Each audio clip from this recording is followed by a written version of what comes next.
Namaste. Thanks to Parbodhan Manch for hosting me for the third time. I would have loved to come here for the second time, I think in 2020, as part of the book tour, but the lockdown played truant. And otherwise, I would have actually wanted to discuss the first book here. This time, I've decided to actually fuse the contents of the first and the second books to present perhaps a much more comprehensive picture. Because whatever preconceived notions that I had during the course of the writing of the first book were busted as I kept reading. And as I've said on at least 2 or 3 podcasts, and even during the course of the launch event in Delhi, that I experienced a certain creative epiphany, so to speak, during the course of the writing of the second book, which almost changed the course of the entire scope that I wish to cover as part of the next 2 books. So it's no more a trilogy, it's no more a trilogy, it will be a tetralogy or a quadrilogy. And the reason for this is that the material that we have collected for this crucial period until 1950 needs to be done justice to. So the original intended scope of the trilogy, as was mentioned in the introduction of the first book, was from 1492 to 1919 would have been the first book, which it was.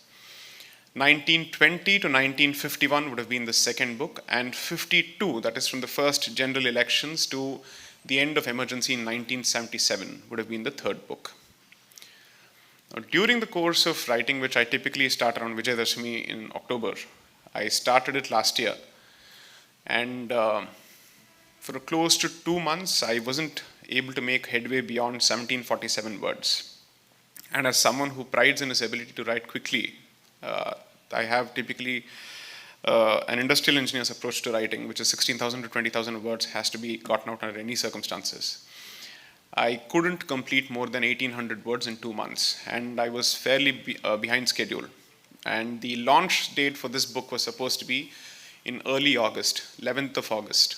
And the pre-release was supposed to happen in July. The pre-release was advanced, but the actual release was delayed by about 12 days, I think on 23rd of August. Because sometime in January, or maybe earlier than that, I was asking myself if there is a reason why I'm not able to move forward. And as someone who certainly has a lot of faith in science from everywhere, and I don't see anything as coincidence, at least in my limited life on this planet, I've seen that there is no such thing as coincidence. Every opportunity that lands on your table is the product of prarabdha as we see it, one way or the other. And therefore, it's up to you to make the most of it. So I wanted to understand why is it that I wasn't able to make any headway despite having a mountain of material to do justice to.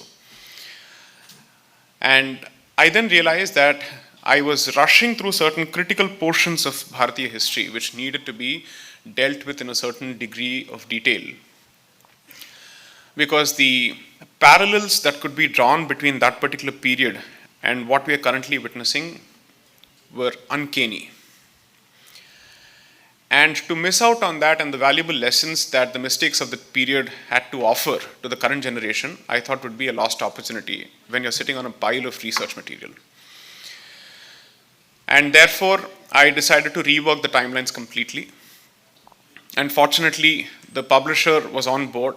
They had full faith in the vision of the book, as well as the follow-up, so to speak. And so I reworked it to a period which starts with the decline of the Mughal Empire in 1740 and proceeds to the end of the Khilafat movement, or at least the supposed popular end of the movement in December 1924. And by the time I was done with this book, I wanted to finish this book around end of April, May, once the scope was clear, because the material was anyway there. This much I realized that this was no more an academic exercise, which I mentioned in Pune last evening as well. And that the sense of urgency with which the content of this book had to be gotten out had taken over me completely. So much so that despite my practice commitments and other commitments, literally I was sleepless. Because the circumstances that led to the Khilafat and subsequently paved the way to the partition of the sacred geography called Bharat And their parallels with the present were so obvious that the only question left to be answered was, is Bharat again moving towards another Vibhajan? And I hope I'm not casting out any negative energy by spelling out this possibility. I genuinely hope that all of us work towards preventing it under any circumstances. I genuinely hope it never enters the realm of probability and eventuality. And therefore, I kept writing and writing and writing. I got stuck in the 8th chapter seriously because that chapter alone was over 52,000 words. And at one point, the material was eating into my sleep for the simple reason that it was fairly painful to read. Painful from the perspective of course, the riots that were taking place, but what was even more painful was the ostrich-like mindset of this community as well as the society at large, and its inability to actually call a spade and have a clear picture of a threat perception. Which is to say, perhaps, the object of the first book was to present a conceptual template in terms of finding the underpinnings of the problem. But the second book is perhaps better defined as an exercise in identification of Shatrubodh, which I think is sorely missing as far as the Hindu community is concerned. Now, obviously, the use of the word Shatrubodh is bound to ruffle a few feathers. It's bound to make people squirm in their seats because that means there is a Shatru which you do not wish to acknowledge. And therefore, the use of the word enemy is politically incorrect today because no, you see communal harmony, national integration, and whatnot. So, the idea was to move beyond those platitudes and to be able to at least present facts. And the more I read, now I loop back to the topic, this much was clear, that I will never ever be Nathamastak before the Constitution. I will not approach it with a sense of religiosity.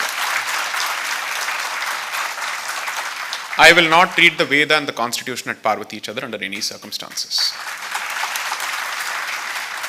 Because the document is the product of multiple compromises and political decisions. It is not worthy, I'm not saying it's not worthy of respect, I'm simply saying it's not worthy of the religious fervor that you wish to associate with it. That should never happen. Because then in the process, I think your sandarsh is completely screwed up. Your ability to see things for what they are and your objectivity is completely, it takes a backseat.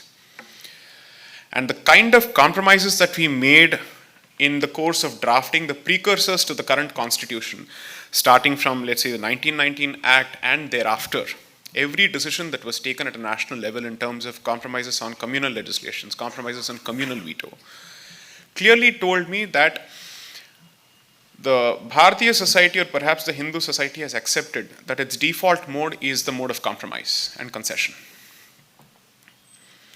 And that needed to be completely edged out of its DNA. Not edged out of its DNA. So that particular DNA, even if it did not exist, perhaps was given concrete shape to about a century before I was born, which is in 1885. When the platform called the Indian National Congress was created to call members of the Indian Political Union to congregate to discuss the future of this country. The manner in which this particular creature was constituted, it was not a political party, it was meant to be a conference platform. And what were the circumstances, the surrounding circumstances, which led to the creation of this particular entity by the British, with available records clearly shrieking and screaming volumes to this particular effect?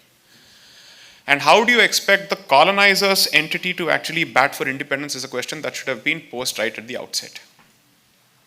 No wonder you were batting for the Dominion status for the better part of your so-called independence struggle. Were you asking for Dominion status because it was an incremental move towards independence? No. The leading lights of this particular movement, if at all it can be called one with self-respect, were very clear that the only way Bharat can reform and move to the path of development and whatnot is by riding on the coattails of the empire. This was said as much. And those people who were asking for independence and complete independence were being branded lunatics by people like Gokhale. So the better part of this particular period is perhaps defined in a fantastic book by Stephen Colpert, which happens to be one of the referenced books that I've used to understand this period, who captures the clash of two titans, both of them Maharashtrian Brahmins, Gokhale and Tilak. Whenever possible, do read it. One was, I'm not accusing anyone of any particular intention. I'm simply judging them on the basis of their conduct, because intention is difficult to decipher. The human mind, you can't really say what was going on in somebody's head. The only, let's say, tangible proof that you have of somebody's intention is what they've done. So while hindsight bias is to be avoided, at the very least, you have hindsight to be clear about what they did. So the benefit of hindsight is available so that you don't repeat the same mistakes. The second thing that was very clear also, so Mr. Sanjeev Sanyal has spoken on this particular subject, even Vikram Sampath, who's a good friend, has also spoken on this particular subject, is the neglected, marginalized aspect, almost ostracized aspect of the valiant, valorous contributions of the revolutionaries towards achieving independence. That material comes to the fore brilliantly. And how they were branded Orthodox Hindus, Brahmin fascists, extremists, nationalists, whatnot. Nationalist was actually used as a cuss word, by the way, then. I'm not sure the situation has changed. And the distinction between liberals and nationalists is not the product of the social media age. It was in vogue in the 1900s. You may know them as only Narandal and Garamdal, but when it translated to English, it became liberals versus nationalists, moderates versus extremists. But the one thing that I've tried to present as a continuing thought through this entire journey is, while you were busy being divided into camps, one which was a collaborative camp with the colonizer and the other which was fighting for the assertion of the native identity and its ethos, the other side was brilliantly and in a very concerted fashion, it was reviving its ability to organize and capture political power after the loss of the Mughal Empire state power. So these days on social media, we are being constantly told by Chanakya Niti Pandits that political power is the be-all and end-all of the game. I disagree in a very qualified fashion. I am never going to rubbish the importance of political power. Never. But to treat that as the sole variable in the entire calculus is to render the society a silent stakeholder, if at all there is such a thing, to the point of completely saying your existence does not matter except for once in 5 years. And therefore, how a particular society or a community can brilliantly organize itself around certain causes which are central to it and revive its ability to capture public space, even after it has lost political space after the decline of the Mughal Empire, that is something that you need to be able to draw a leaf out of from their journey. So in social media debates or even in primetime television debates these days, there's a very fundamentally stupid argument as to whether Syed Ahmad Khan must be seen as the father of two-nation theory or Sri Savarkar must be seen as the father of two-nation theory. Anybody who tries to answer that question is walking into a trap. It's a trick question. Neither of them is the father of the two-nation theory. The father of the two-nation theory was Shah Waliullah Dehlavi. And Syed Ahmad Khan merely was capturing that particular ideology which was crystallized in an English, modern, Eurocentric medium. That's all he was doing, and he was pushing that particular agenda because he was a direct product of the seminary run by Shah Waliullah Dehlavi. And how what you're currently witnessing in terms of majority-minority debates is fundamentally a restatement of the two-nation theory and the inability of a particular group to accept that a Hindu majority state is back to power. That is the nub of the argument. That is at the heart of this particular problem, nothing else. When Congress was batting for the introduction of parliamentary style democracy in Bharat. And there were people in the colonial parliament, in the British parliament, who were willing to consider that, with reservations, of course. The proponents of two-nation theory and the followers of Syed Ahmad Khan opposed it tooth and nail on the ground that a parliamentary democracy for Bharat would effectively translate to Hindu majority state power, and therefore that can never be accepted. And from there started the argument of reservation of electorates for a particular community and the concept of communal electorates. And that is what ultimately moved in that particular direction in 1906. And therefore, disproportionate representation in the parliament, which has got nothing to do with the actual numerical strength of the community, was the basis of the argument. It doesn't matter how many people we are. We will be judged on the basis of the fact that we are former rulers of Hindustan, we are landlords, we are nawabs, and there's a certain political significance we are entitled to enjoy. And therefore, our representation in the parliament should not be based on our numbers. That was the argument. And this was the clear, crystallized argument without even mincing words. I'm not paraphrasing even one bit. This is exactly what they said. In their letter to the Viceroy, this is exactly what they said, which is known as the Shimla Reputation of 1906.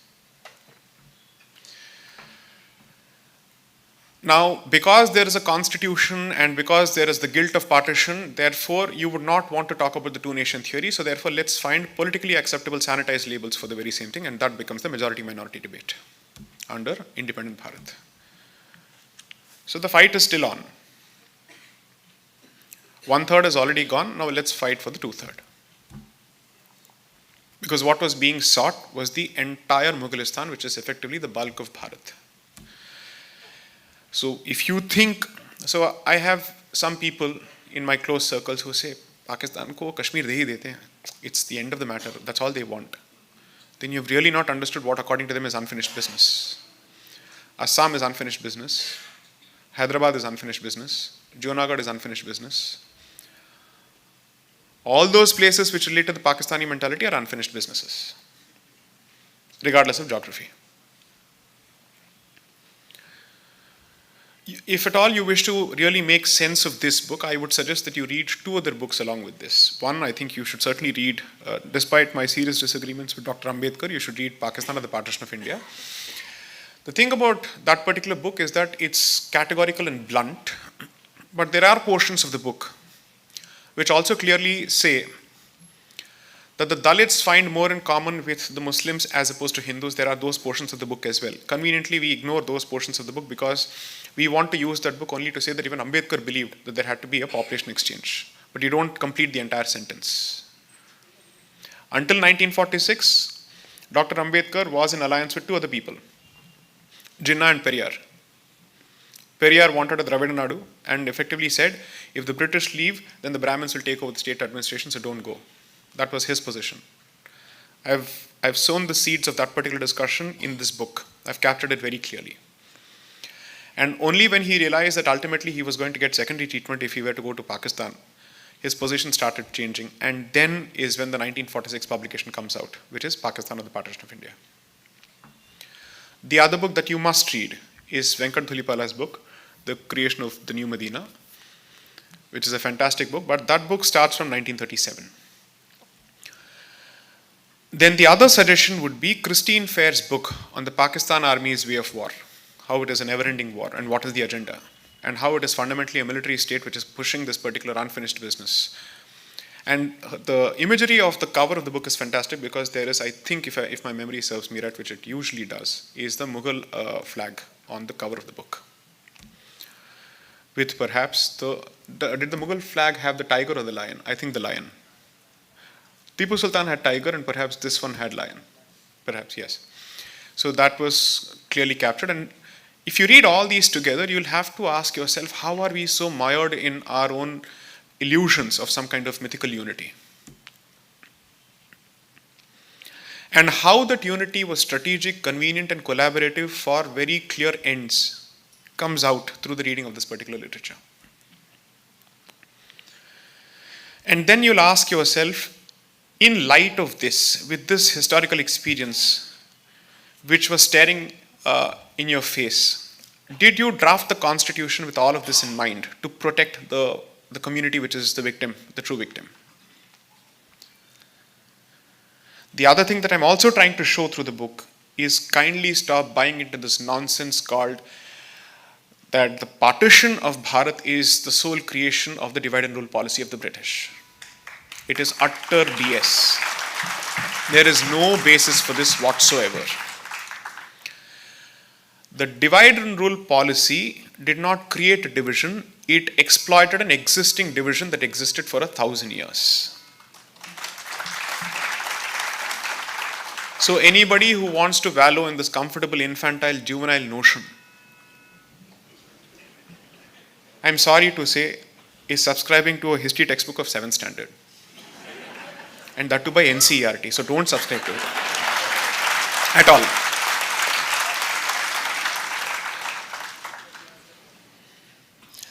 Those honeymoon phases of unity, how fraught they were with riots and how fragile it was, becomes very, very clear once the purpose of the Khilafat movement is lost. Then they don't need Hindu support whatsoever, because the purpose of the Khilafat movement was destroyed by a Muslim, Kemal Ataturk, who abolished the Khilafat, secularized his country, but of course that process I think is a failure now thanks to the person who thinks of himself as the revival or the reviver of the Khilafat, again Erdogan. So when you see all of this, you realize that you are needed when you are needed and not beyond. And the justification for that unity was also given through a Quranic verse. And the person who was giving this particular justification, saying that this collaboration is Quranically justified and sanctified, was the first education minister of independent Bharat, Azad. How he was one of the leading proponents of the Khilafat is only half of the equation. The other half of the equation is one of the most virulent believers and proponents of the concept, the doctrinal concept of jihad. His writings reflect that over and over and over again. He was a hardcore Wahhabi. Who was the Manasputra of Sayyid Jamaluddin Afghani, one of the foremost pan-Islamist thinkers of the 19th century, who was single-handedly responsible for giving the Turkish or the Ottoman Caliphate a certain position of importance when Egypt had fallen and other countries had fallen. The Emir of Afghanistan was effectively rendered a notch girl of the British, and then he realized that he needed external powers. So this person re-energized the Muslim population across the world, and the people who learnt from him were members of Deoband, Firangi Mahal, and Maulana Azad. These connections are drawn in the book. At the outset, let me also say this lest I'm seen as taking credit for all the literature and the research. This literature has existed in the public domain, obviously. What I have done is to bring them all together using the skill set of a lawyer in terms of marshalling evidence to say this is what the evidence says. There have, in fact, Sri R.C. Majumdar has captured this in some detail. Then Sri H.K. Seshadri has captured it in some detail. There are fantastic books capturing the journey of the Aligarh movement by M.S. Jain. But to put it all together is where I think my original contribution lies. And I can say this without being immodest or modest, because this is a factual statement. So this much I'm very confident of in terms of the fundamental building blocks or the foundation on which the book rests. It's solid literature. It has close to 1400 references. I'm very clear about what I've done here. So factually, at the very least, I can't be countered. Let's see what happens to logic after that. The point I'm trying to make is, kindly, perhaps this is going to be my leitmotif in all the book talks. This is no more an academic exercise. I'm not in the business of motivational speaking. I'm a serious practitioner of the law. I'm trying to take time out only to perhaps help the community understand what I think it needs to understand and ought to have understood way before. And hopefully with the belief that once facts are presented, then they will run out of excuses to say, हमें ये पहले पता ही नहीं था. अब तो पता चल गया, अब क्या कर लेंगे देख लेते हैं. Perhaps that is the gauntlet I am throwing at my own community. That now you can't say our history textbooks never taught us. It's okay. Now you have other material. People who are taking time out of their lives to actually present this material before you. What are you going to do with this literature? How is it going to translate to decisions at the personal level and at the collective level is for you to decide. What kind of questions are you going to ask of your elected representatives to ensure that there is no concession whatsoever as far as your civilizational interests are concerned? And how do you get the job done? These are the kind of questions that I would expect and perhaps request platforms like Parbodhan and Manch to engage with. So that apart from showcasing the work of individuals, it also translates to creating a corpus of information and opinion so that there are workable and deliverable goals to work towards. The time has come for that.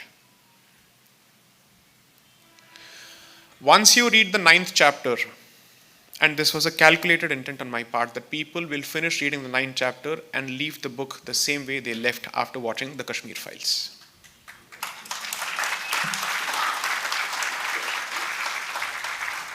It so happened that, fortunately, during the course of the writing of the book, I happened to watch the Kashmir Files. And when I came out, I know what my condition was. Not despair, but very clear purpose. In the sense that tel lene gaya politically correct labels.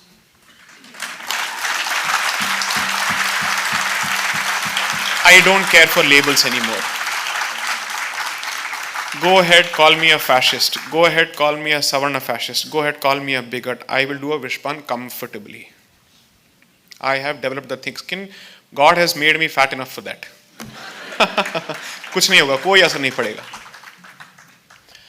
And in this, I am drawing lessons from two people, both of whom are perhaps polar opposites in terms of their historical positions and the roles that they performed.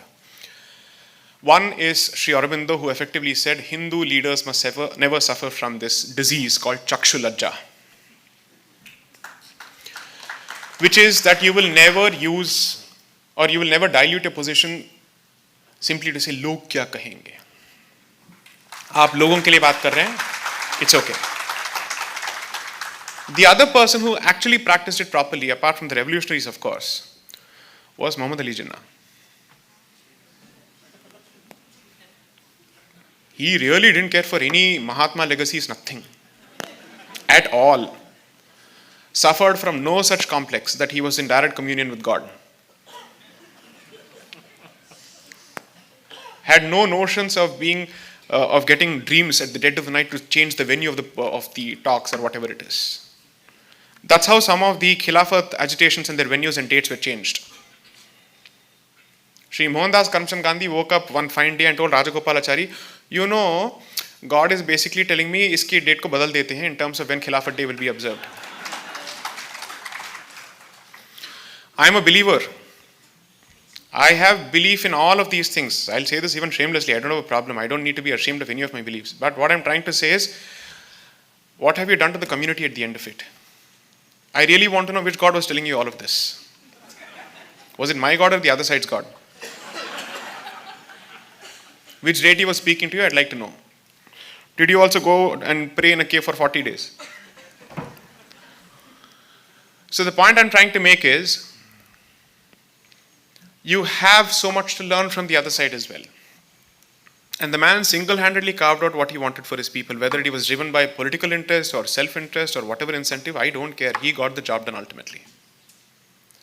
And therefore, that's the only thing that matters at the end of the day. Impact, impact, and impact, and nothing else. Words are useless. Symbolism is useful only to a certain point, which is to inspire confidence. But if it doesn't translate to concrete political initiatives or policy initiatives, then the Pied Piper is walking us in a particular direction.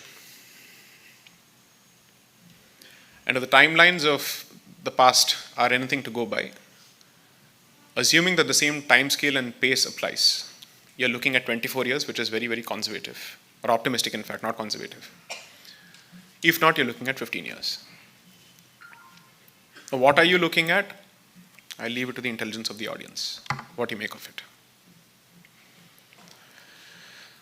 So, perhaps, when you read this book, एक personal संकल्प तो ले ही लीजिए. which is to say that you will never be shamed in your office spaces or in your family circles or on social media for holding the position in favor of your community.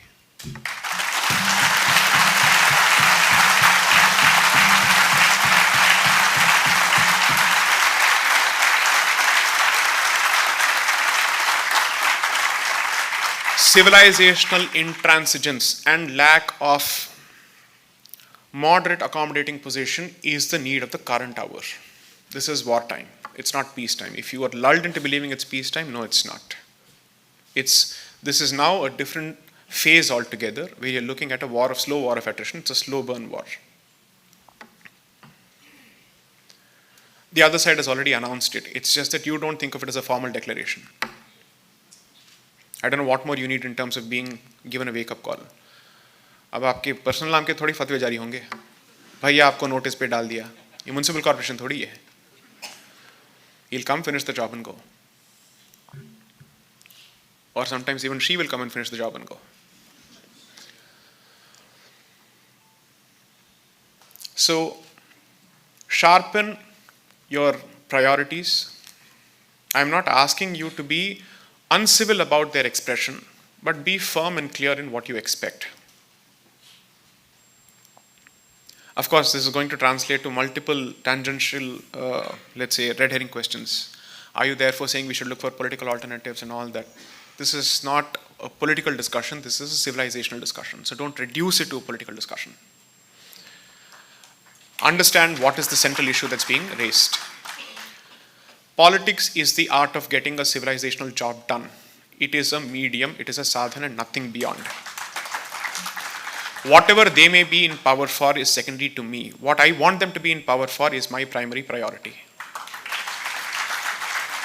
And therefore, push the agenda ruthlessly each time you're expected to press the button in anybody's favor.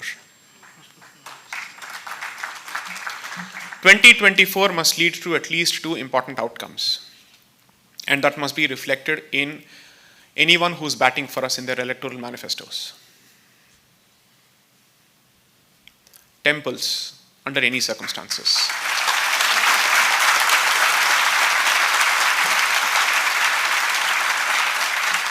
Addressing illegal migration on a war footing.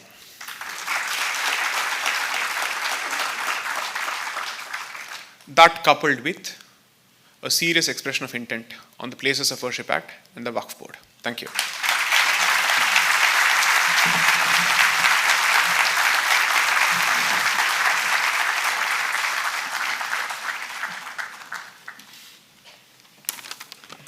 Thanks, Sai Deepak ji.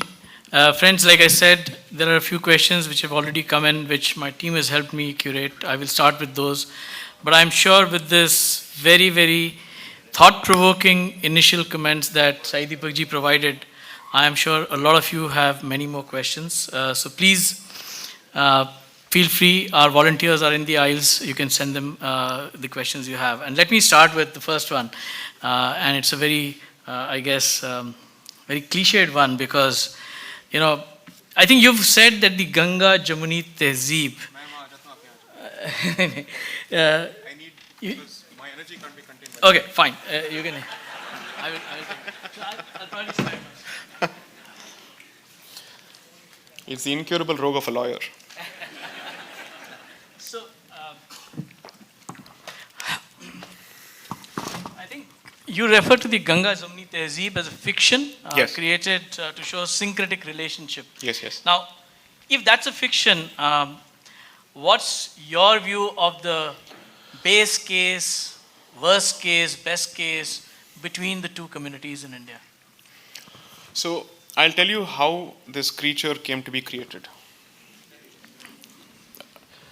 There is an element of truth, but the causal factors which are being imputed to it are flawed.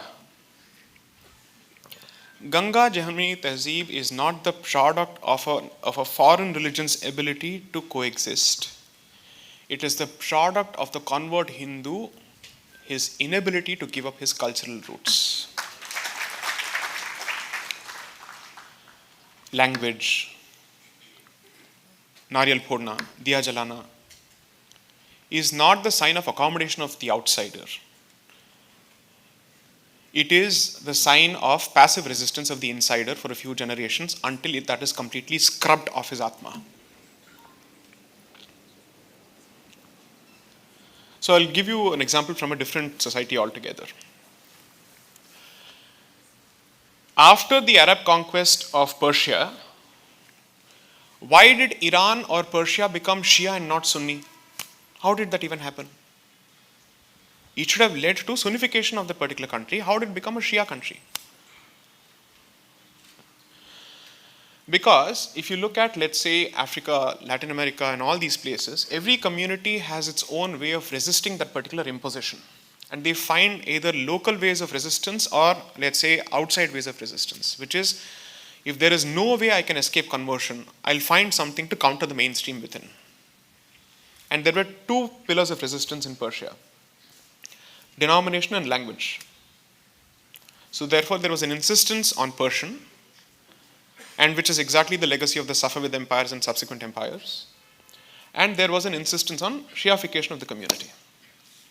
They saw that as their way of resisting the imposition of the Arab. Which is why at every possible opportunity, when even Humayun and Babur kept running away to Persia, Madad de do, they said, Shia ban rao, de denge. That's exactly was the olive branch of the term offered to them. 100% we'll support you. Umma, chumma, everything done. But you will effectively convert to the Shia denomination. That much is very clear. Similarly, if you go to, let's say, Africa, they tried to protect those non-religious aspects of their culture in the face of Abrahamic onslaught from both sides, because effectively the entire continent is the battleground for these two colonialities. Bharat is effectively going through the very same experience. It's a question of the inherent spiritual strength and other strengths of this particular community that you have still survived in larger numbers.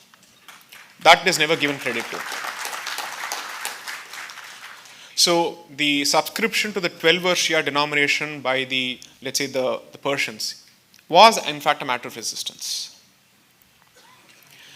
So Ganga Jamuni Tehzeeb effectively shows for a few generations that the convert is unable to give up his actual love for Mother Ganga and for everything associated with it. And how that is scrubbed off his consciousness is captured from the birth of the Wahhabi movement, not in the Middle East, but in the heart of Bharat. So around 1998 and 2000 onwards, that was a time when Rediff.com was still a great portal for fantastic articles being written on national security and whatnot. In fact, all the current, let's say, greats like Mr. Rajiv Srinivasan and everybody else, they used to write for Rediff.com in the 90s. That when the internet boom was happening, this was the kind of literature that I was actually having access to. I remember from my memory of those days that the talk of the sudden Wahhabification of Indian Muslims was being aired, as if it's the product of sudden infusion of Gulf money. But when you read the literature, you will realize that this particular facet of that particular community has existed for over 250 years here and has played the central role in the creation of radical Islam in this part of the subcontinent. Now, whether radical is needed or not, I'll leave it for the audience to decide. Now, therefore, the point I'm trying to make is the direct correlation between the establishment of the Wahhabi power center and the creation of the Taliban has been spoken of by Pakistanis. I've cited them in this book. Aisha Jalal, in her book, The Partisans of Allah, specifically points to this, as to how the Haqqani network and the Taliban network is directly a product of the mosques set up by the Deobandis and others. Their seminaries. I think around 2011 or 12, I had the opportunity to visit a particular cantonment because a friend was working there. And he confirmed all of this. This was, of course, not confidential information. This was already out and being spoken. It just so happened that the mainstream media was not capturing it because it's uncomfortable, unsecular reality to realize that Wahhabi Islam is not an importation from the Middle East, but is the Paidawar and the Paidaish of Bharat. That the progenitor of this particular mindset, Abdul Wahhab and Shah Waliullah Dehlavi, studied Hadith in Arabia at the same time from the same teacher, is what I'm trying to establish here. And therefore they were contemporaries. It just so happens that because the Wahhabis were attacking British ports in Jeddah and other places in Arabia around that particular period, Wahhabism had suddenly become part of the parlance. And therefore, that parlance was used here to say that there is a similarity in mindset between the two sects, or let's say the two groups in Bharat as well as in the Middle East, so let's call them Wahhabis. Otherwise, the Wahhabis of Bharat were actually called the followers of Tariqa-e-Muhammadiyah, the path of Muhammad. This is the actual name of the Wahhabi movement in Bharat. And how there is a continuous line, every institution that is set up. So the map has been selected on the cover page for that reason. To say each of these institutions located here trace their origin to the central institution in Delhi. So, according to me, the Ganga Jamuni Tehzeeb is, even if it existed, a matter of past. And where it exists not because of the accommodation of another faith, but because of the inability to give up something and perhaps the resilience of the native to a significant extent. And that credit must go back to Hindu Dharma and nobody else. Now, coming to the second part of your question, what do we do next? I think we are hoping that economic incentives will do the job. I'm not sure it's a particularly great SWOT analysis. Because I don't think it helps to be so desperate to look for secular reasons and secular solutions to a religious problem. Then the goalpost is being shifted. And if you think it is going to lead to empowerment in a positive sense and the ability to assimilate and coalesce, well, the best of terrorists in this country come from well-funded Saudi countries, or let's say Middle Eastern countries. It's not as if economics has made a difference to them.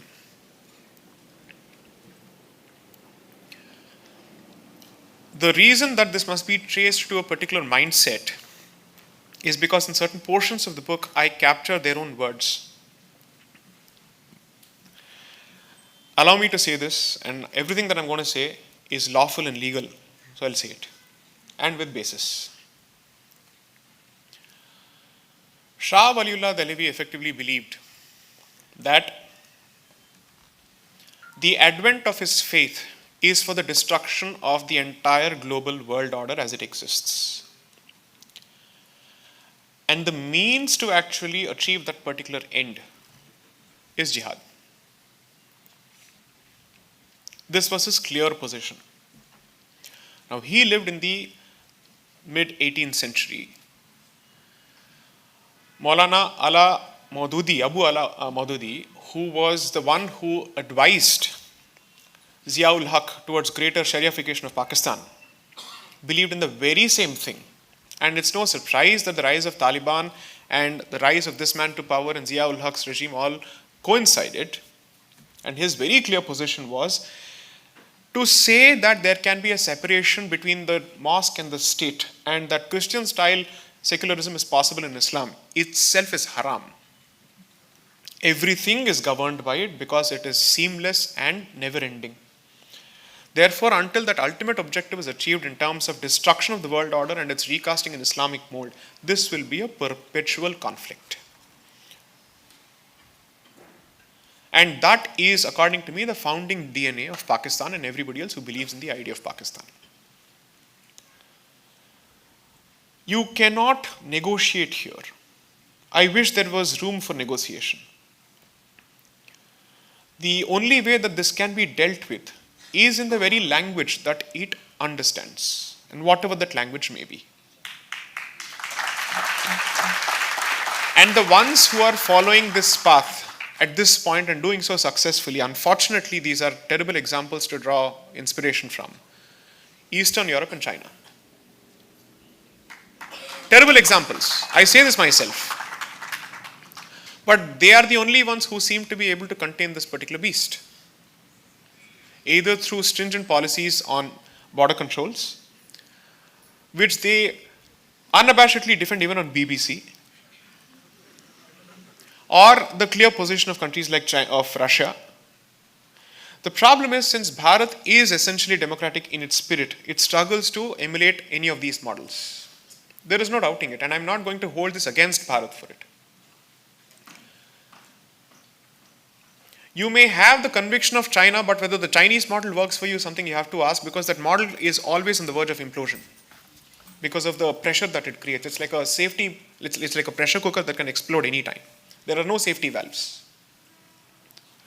Ask anyone who's a student of free speech jurisprudence, any Supreme Court, whether in the United States or Bharat, both effectively being the same because we look up to them, is that we say the reason why free speech is necessary is because when a person doesn't have the ability to change policy or to get things done the way he wants to, the only vent that the common man or the common person has, to put it in Justin Trudeau's language, is free speech, the ability to shout and vent and rant.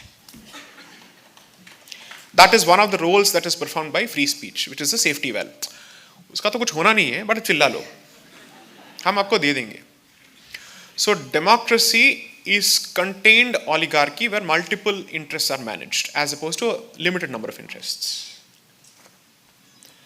And you're given the belief कि आप भी इसमें भागीदार हैं. आप जीते रहो इसी delusion में. How was the Rajya Sabha created? Why was the lower house created? How the language of lower house and upper house was created, you should actually read in portions of the book. I've captured it. Since our geniuses were saying that we must be part of stakeholders, we must be stakeholders in policy making, legislative policy making, they created, let's say, certain electoral constituencies or certain elective components. Otherwise, previously it was indirect election, they changed it to direct election gradually. But to ensure that ultimate veto and power making, let's say, decision is in a body of bureaucrats, the upper house was created. The Chamber of Princes and so on and so forth. So that the wielders of power continue to have the veto. Power is not in getting things done, power is ensuring that your no has a value. Which is to say, if I say no, that's the end of all your discussion. Chintan Mantan ho gaya, it's over. The power of veto is the true value of power. Which is to say, are you the limiting agent in a chemical reaction? Then you will decide the rate of reaction. That's it. And whether it happens or not. And that is captured in the evolution of our bicameral system. Next. So, the creation of Pakistan, one thought would have sort of put to rest this whole thing about two-nation theory, and hopefully economic concerns would come to the fore. 75 years on, it's just the opposite. Correct. Why? Because you will vote for free electricity, it doesn't matter to them.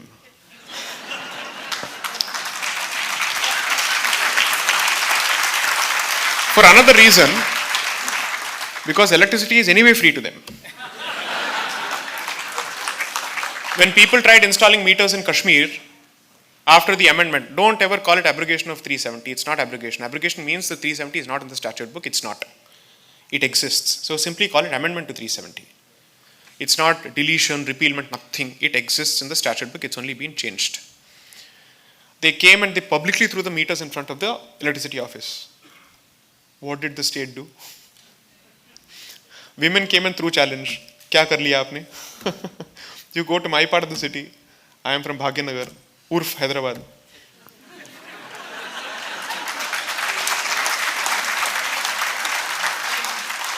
Here's an open challenge to all municipal corporations across the country. Make your electricity bill collections public and subject to RTI, and tell us which areas are paying and which areas are not. We'll draw inference. आपके priorities ही अलग हैं. तो these are at the two ends of the, let's say, the spectrum. So if you think it's about economics, and there's this fond belief in Indians, Pakistan मर जाएगा, implode हो जाएगा, 4 में बढ़ जाएगा, तो 4 Pakistan आ जाएंगे. Each of them an independent actor. And you have multiple states to deal with. The only Pakistan that is acceptable is a Pakistan that is reduced to the status of Gaza, which is it will never have an army or a military of its own, which means Bharat takes over the country militarily and provides for its civic duties. No other version of Pakistan is acceptable. An independent Pakistan with the ability to actually marshal people to arms cannot survive, cannot exist, should not exist. You can keep dreaming of Akhand Bharat, but this is the way to that. And therefore, this WhatsApp university says, देखो POK में आजाद कश्मीर में भारत के लिए नारे उठ रहे हैं. What is wrong with you? They are only saying हमें बिजली नहीं मिल रही इसलिए हम चिल्ला रहे हैं. और आपको लगता है कि ये तिरंगा को पकड़ के रो रहे हैं. That is the desperation. You're actually hoping that कोई तो मिल जाए उस community से जो हमारे लिए बात करेगा. That is how loser your position is. Stop this desperation. Your plan A is you, your plan B is you, your plan C is you.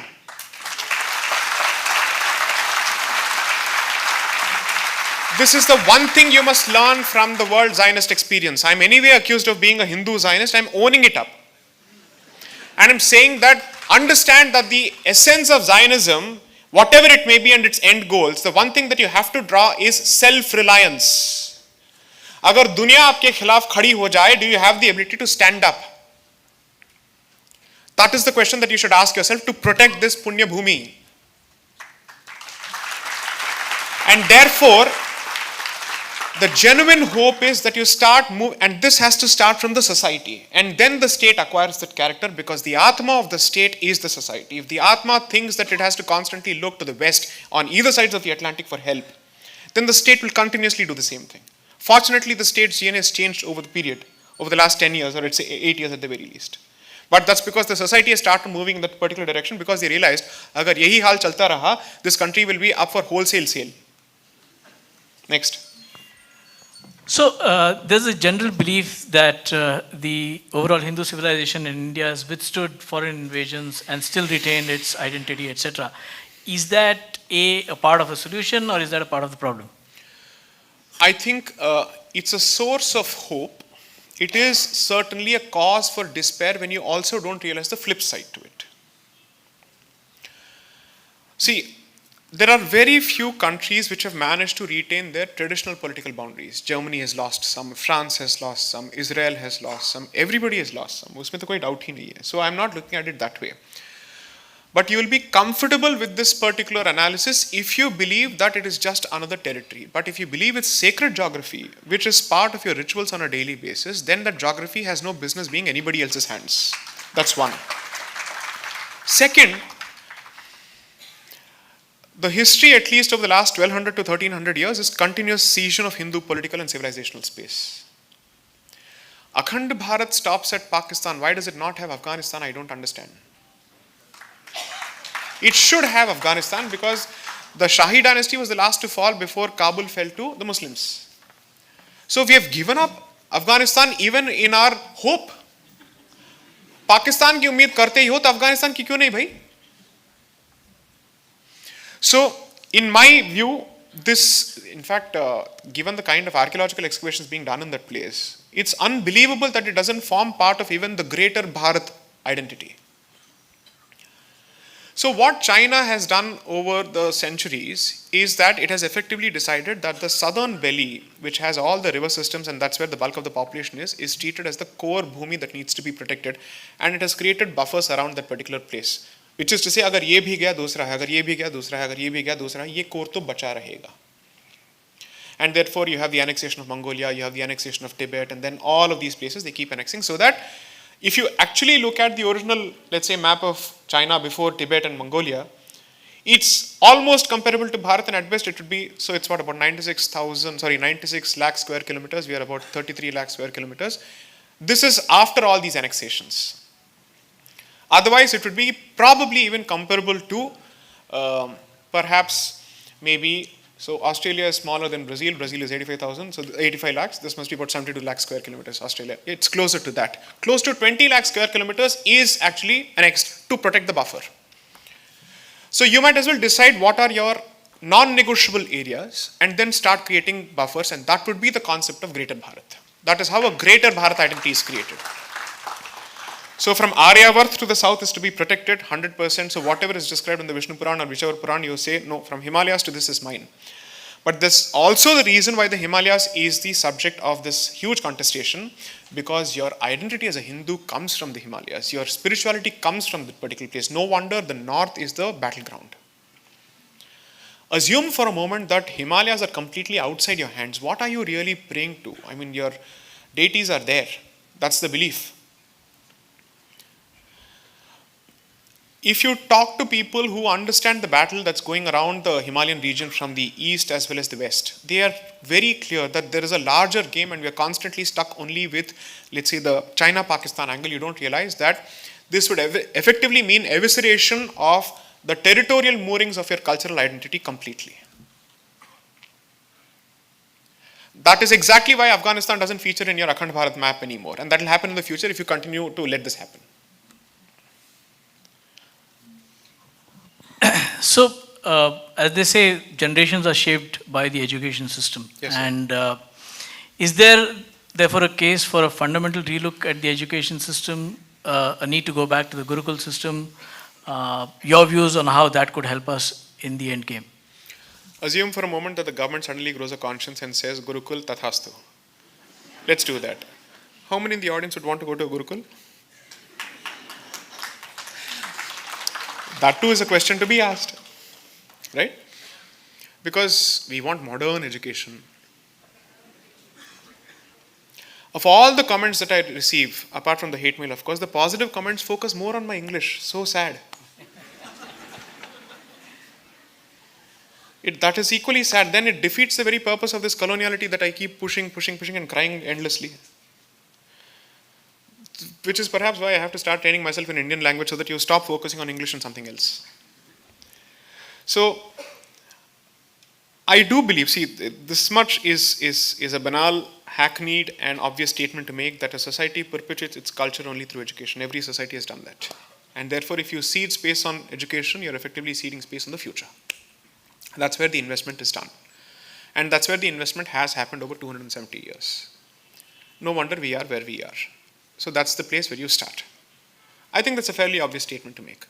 But I'm saying that assuming that the government actually decides to do it, how many of us would want to go to a Loreto convent versus DAV are questions we need to start asking. What are the choices? It's not as if there are no Hindu schools, by the way, at this point. There are Chinmaya missions, there are institutions run by Mata Amritandamayi, there are multiple institutions. How many people would treat that as the first option? What is the badge of honor that you'd want to tell among your family members and your peers?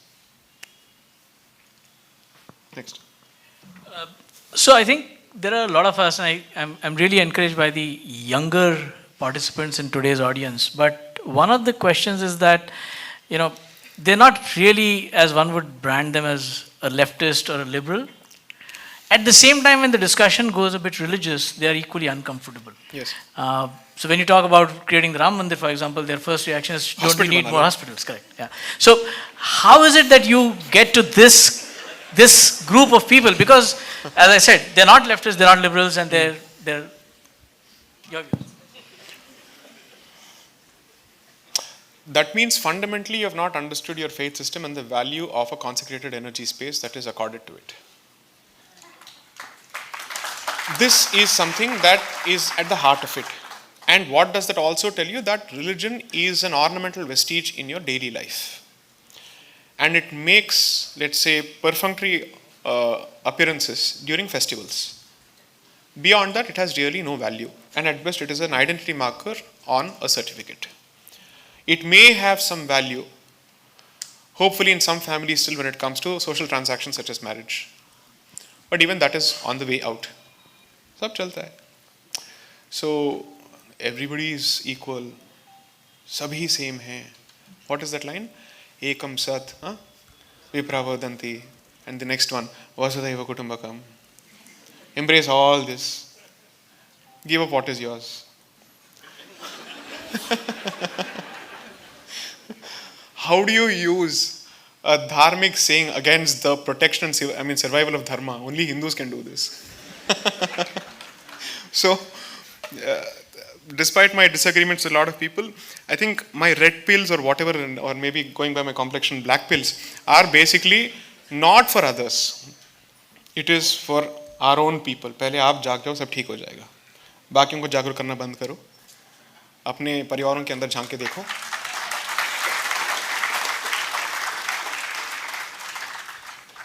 You will lose your civilizational space taluk by taluk and ward by ward, not by state. You will start losing it first in municipal elections. बाकी सब बाद में होगा. And तब जाके आपको लगेगा, oh, my neighborhood has changed. Oh, maybe I'll have to leave the place. Oh, the path to my place is deliberately strewn with meat for a particular reason. Oh, I can't even say Jai Shri Ram anymore. थोड़ा थोड़ा करके संकुचित होता जाएगा आपका जो space है. And then you'll realize, what do they say?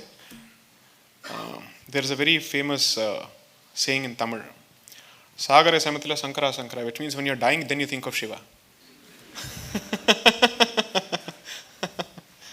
So, there is a lot that can be done at the local level, at the familial level first. Try strengthening that unit first. Hinduize the family unit first. Then the larger macrocosm will automatically take the Hindu shape. I've said this at least for the last 3 years. The central unit that dharma pays attention to is the family. That is the unit that is currently under onslaught from multiple places. One, there is a concerted, let's say, onslaught from the outside, but it is also contributed to by your own neglect and apathy. Maybe strengthen that unit in every way possible. And hence my Sampradayika argument that the most proximate identity that comes closest to your religious identity is your immediate Sampradaya. At least try and preserve your Sampradaya. Hindu Dharma will automatically survive because it is an agglomeration of all these Sampradayas. Next. So, there is 2 points which I would like you to address. One is the core, maybe resurgence of Hinduism a little bit steamrolling some of the smaller subsects as we know them, Jains, Sikhs, etc. And on the other hand, is it just an issue with the Muslim community that you mentioned or the Dharma that you mentioned, but do you see the papal Christianity, proselytism was much more from there. Where do you see these 2 aspects coming up now? The protection of the core identity will strengthen the Sikh identity and the Jain identity. Because notwithstanding perhaps any doctrinal differences or darshana-based differences that you may have, coexistence has always been made possible by the concept of samvad within the Hindu fold or the dharmic fold. The loosening of the Hindu identity is also perhaps the reason for the rapid proselytization of Punjab. And the de-Hinduization of the Sikh Panth is also perhaps the reason for its rapid decline into Christianity. I went to Amritsar, I think in 2019, early 2019, the most sacred spot for the Sikh Panth. Posters after posters plastered across the city of healing sessions. Across the city. People are worried about Tamil Nadu and people are worried about Andhra Pradesh, worry about Punjab because it's a border state, which contributes heavily, traditionally, to your armed forces. That's where the serious problem is. So drugs and proselytization, what a lethal combination to finish off such an important community and its Hindu identity. In one particular chapter where I deal with the case for communal electorates, I deal with what was done by the Madras colonial government to support the Dravidian movement to the detriment of Hindus in Tamil Nadu. And I also focus on how in the mid-1900s is when the cleaving of the Hindu identity and the Sikh identity begins, including representations, approach to scripture and whatnot. I have given, let's say, pointers for the future for me to research itself in 2 paragraphs, specifically identifying the journey. Both are very, very crucial. So pay very close attention to Punjab. You cannot leave that state to Khalistanis and to their political representatives sitting in Delhi under any circumstances. Since 2014, in the Delhi High Court lobby, we have been hearing of multiple visits by Khalistanis to leaders of a particular so-called movement at that point, who were funding heavily because a new political movement was taking birth, and therefore the investment had started at least since 2013. This was before first Modi government. Those who had joined that particular movement with a lot of idealism walked out saying, we are absolutely scared of the kind of people we are sharing space with here. Normalized visits of previously taboo parties to fund reflected in the so-called tractor parade on the 26th of January 2021. That is a direct consequence of 2013. So Punjab cannot be lost. I hope the stars align in some way and Punjab finds its own Annamalai.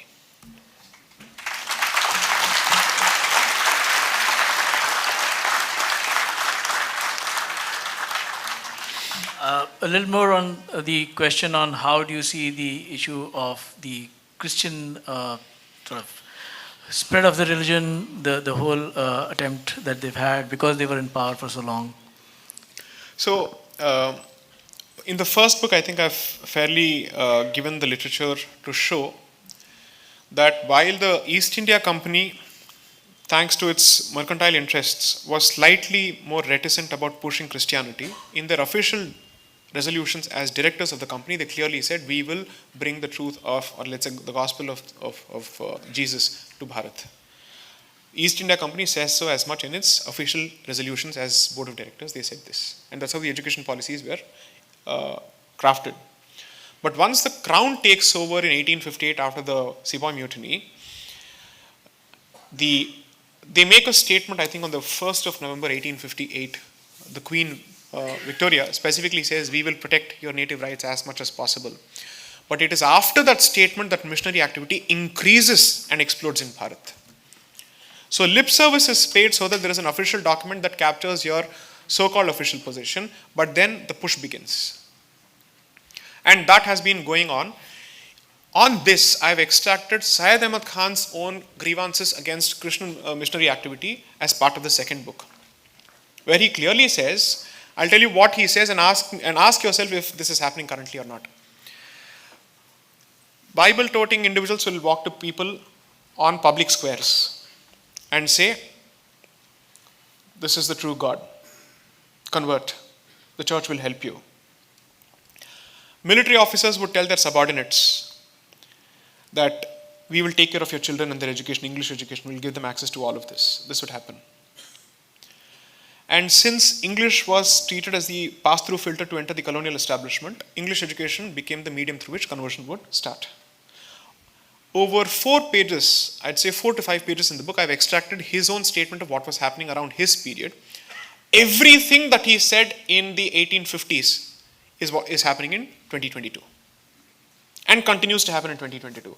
In coastal Andhra Pradesh, where Telugu education has been done away with, and Odisha is the next, let's say, place, because Jagannath Puri is there. The beach behind the Puri temple is supposed to be known as Swargadwar, which has its own sanctity. Some people are pushing for converting them into bikini beaches, and hopefully starting casinos there. For the purposes of tourism, both Himachal and Uttarakhand are called Devbhumi, Devbhumi, Devbhumi. They want casinos in certain places. So, secularization is the path to Christianization, has been my learning through history.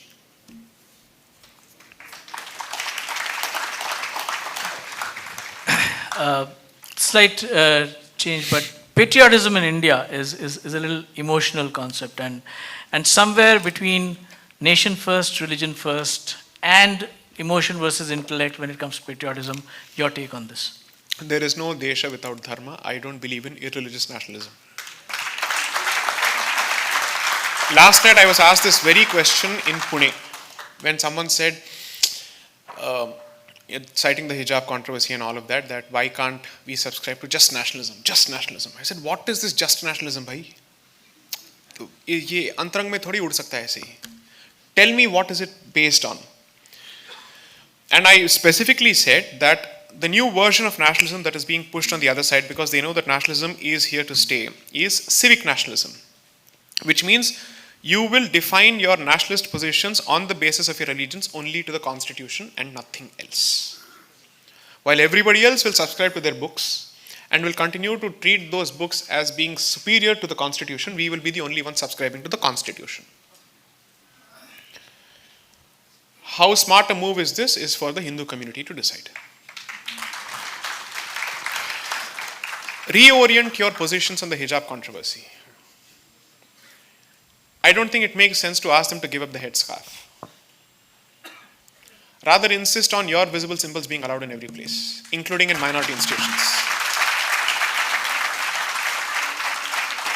If a student in a minority-run educational institution is anyway going to be exposed to their subjects and they don't have the option of opting out of certain subjects, at the very least, they must continue to wear the shields that retain their roots, which is the tilak or the bindi or whatever it is. So, stop looking at imposing your fate on others, which is deracination. Look for ways to get back what you have lost. Reclamation is what you should be looking at. And even in educational institutions, I think, fortunately in the South, especially during the Sabarimala season, any school that stops a child from walking into the school wearing the black clothes, which I used to when I used to observe it, it gets a proper treatment from the parents. Quoting 1, quoting 2, quoting 3, they get it properly. I hope this becomes a lesson. The problem is, you see, there is a very weird mix in the north of India. Lot of religiosity, despite historical experience. And it contrasts with uber secularization. Both somehow coexist. And the fight of Bharat at this point is of the elites of the northern part of the country trying to impose their notions of culture on the Hindu-minded non-elites. So hence this notion of the Khan Market gang effectively dictating the terms for everybody else. If the North manages to win this particular battle of mindsets, two things will be addressed. The North-South divide will automatically come down, because I see a cultural continuum, and two, the bulwark which has effectively shielded the South has been the North will once more revive itself and protect itself. Yes. How many more questions are we taking, sir? I think we have another 10-15 minutes. So okay, sure. I thought 10-15 questions. So. Okay, so I know you said that it's not about politics and it's not about political parties, but in today's dispensation, the two names which always come up is the RSS and the BJP. Yes. Where do you see them in this battle, fight, protection of the Hindu Dharma? Okay, so I won't talk about the present. I'll talk of the past. Let people draw their inferences. So, Congress was asking for Hindu-Muslim unity, Hindu-Muslim unity. Lala Lajpat Rai was effectively saying, first you forge Hindu unity. There is never going to be Hindu-Muslim unity. So protect your community first, because they're already united. And they're already asking for concessions from the British government because they want the British to stay in power so that the Hindu doesn't reclaim state power. That's their strategic alliance. And both of them say in their respective talks that we are people of the book. We are Ahle Kitab, both of us, and therefore we need to ally. They say this as much. The British man says this in his parliamentary debates, and Syed Ahmad Khan says this to both the Christians as well as the Muslims of Bharat, saying you must start interdining events with the Christians so that you forge an alliance. Around that period, Congress was desperate to say we too are representing Muslims. So don't form a separate Muslim party. We are the big church, pun intended, for all ideas. Okay, and therefore we will accommodate everyone. When they were being accused of being a Hindu party, they actively said we are not at all a Hindu party. We are a nationalist party of moderates. Look at the confusion within. And until the Khilafat, Swami Shraddhanand supported Khilafat. Until the Khilafat, Sri Tilak supported Khilafat. And Khilafat went on for 4 years after his demise in 1920. effectively paving the way for Gandhi. And that's where the non-cooperation movement, the Nagpur Assembly, everything starts.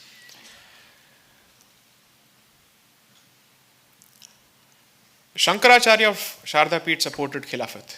There are photographs of that. He was arrested along with the Ali brothers for supporting the Khilafat.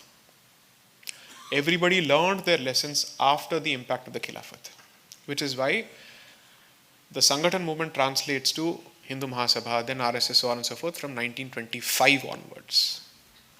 And that's what the third book will effectively focus on. How the Hindu Sangathan movement realized what was going on and then changed its position. So, while I certainly believe that Sri Tilak was one of the leading lights, there is no doubting it. Gandhi is disproportionately blamed for adopting the Khilafat. He certainly benefited from it and he magnified it, but he did not start the support for it. I say this as someone who was a virulent opponent of Gandhi on several issues. When Khilafat was being supported in 1914, because it starts along with the First World War, 15, 16, Gandhi was a nobody in the Congress. He starts acquiring position only from 1917 onwards, because until then, the Home Rule movement is at its peak, and the Home Rule movement is led by two people, Sri Bal Gangadhar Tilak and Annie Besant. Gandhi was nowhere in the picture as long as Tilak was in the fore. And how representations were made to the British government that these pious brothers, the Ali brothers, must be released from jail, is captured in Congress's resolutions. And these are the words of Sri Tilak. So perhaps this book is an exercise in reassessing everybody who we know or we think we know. Next. I think moving in terms of looking forward now, and I Yes. think amongst the big changes that have I hope been that answered the question on present organizations. We don't have Hindu parties at this point.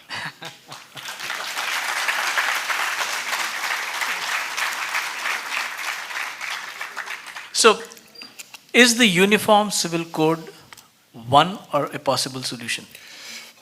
It is a possible solution if the uniformity is based on Hindu succession laws. As I have said before, I am not open to any concession as far as my sampradayas and my personal laws are concerned. And I'm not going to turn one cheek so that the other fellow can be slapped twice or vice versa. I'm not interested in that. I'm at this point only interested in protection of what belongs to me. If they don't want to give rights to their women, not my problem at all. तुम अपने आप लड़ लो, जो करना है कर लो, मुझे उससे कोई फर्क नहीं पड़ता है. It doesn't make a difference to my life. I am not in the business of saying that I will reform you. I will reclaim what is mine. I don't need to reform you. I don't wish to do that at all under any circumstances because it's been a failed project across the world. It's been an utter failure. And I don't think Bharat can say that I will do what others have not done in this particular regard. I don't think that's going to happen, especially given the experience that you've been put through. It is not, the burden is not on you, the onus is not on you, so please don't import white guilt and foist it on Hindus.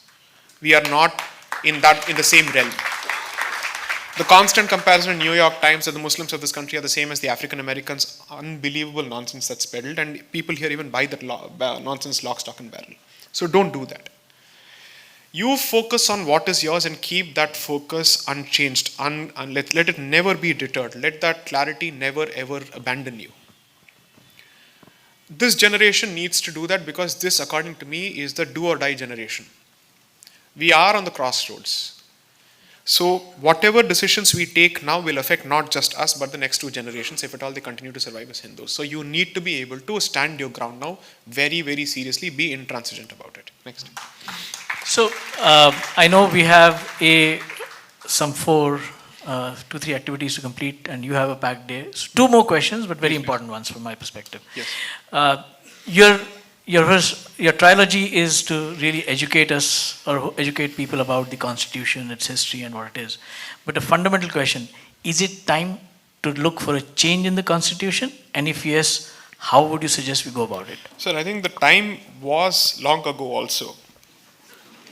It has been a crying need at least since I would say the Kesavananda Bharati judgment, which effectively introduced the basic structure doctrine. I think around that time we should have revisited it because we were close to 25 years of independence then. and or maybe 25 years of the Republic coming into existence. The point is, the flowchart of this logic is crystal clear, at least in my head.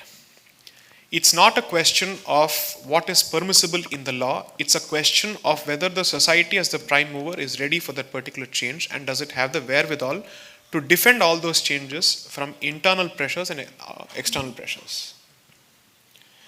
If the society is ready, then the law will certainly find its way, it will happen.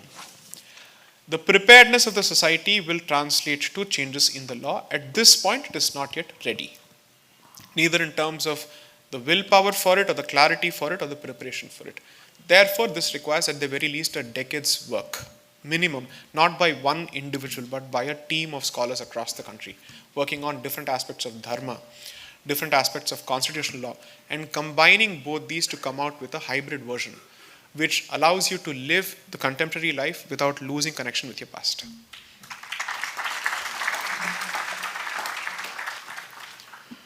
So usually the last question which we ask, but that's really important, because the objective of, I think, what you're trying to do and what we at Parbodhan Manch also want to do is really what we call as Parbodhan, which is evoke thoughts, evoke discussions. So what as a civil society, what as a group of Parlekars, what as Parbodhan Manch, what should we be doing?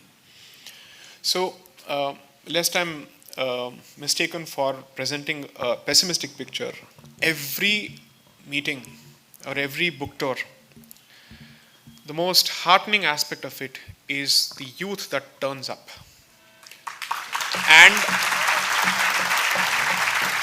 the kind of reading that they have done of the book, the kind of storyboards and flowcharts and let's say the broken down versions of it for public consumption they've come out with, the ownership that they've taken through book club discussions, Instagram discussions, is astounding.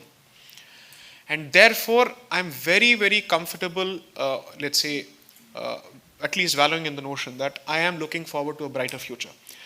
I am a very realistic optimist, and my sense of realism based on these first-hand interactions, which take a toll on my, energy levels and my practice commitments, is the reward that there is a lot of cause for hope. There's a serious cause for hope. So just don't give up on the next generation. I hope that the demographic mix in terms of the age here continues to change in favor of the future. And there are more and more people here. So perhaps Parlekars might find it in their interest to push their children into participation in these activities and make sure that the presence here of that particular demographic is increased by leaps and bounds. That would be the first thing.